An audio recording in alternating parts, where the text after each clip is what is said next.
Tervehdys täältä Hukan mailta.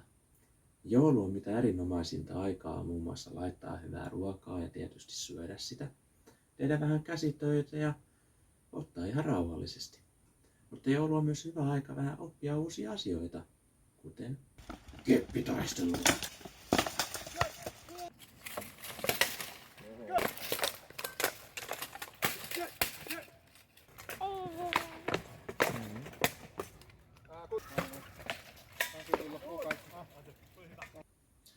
Nyt minä näytän sinulle, kuinka miekalla lyödään. Muistathan kuitenkin, että vastustajalla pitää olla se haarska päällä.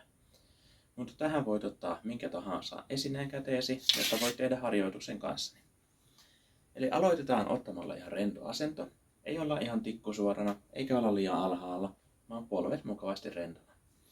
Eikä olla ihan suoraan eteenpäin, eikä sivuttain, vaan siitä välimaastosta. Ja muistetaan se polvien rentous. Sitten itse lyömiseen. Ei haluta lyödä suoraan kädelle, vaan lyönti lähtee ihan jaloista ja kropasta. Ja käytännössä lyönti lähtee sillä, että kroppa pyörähtää vastapäivään.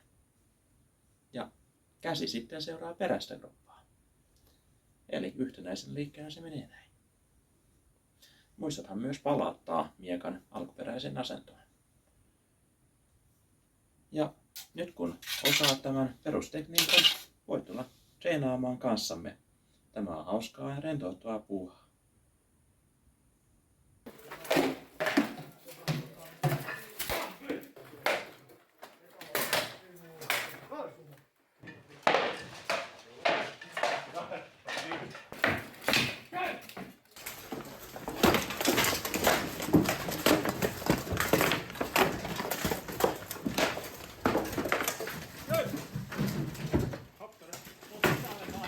Ulkona! Good.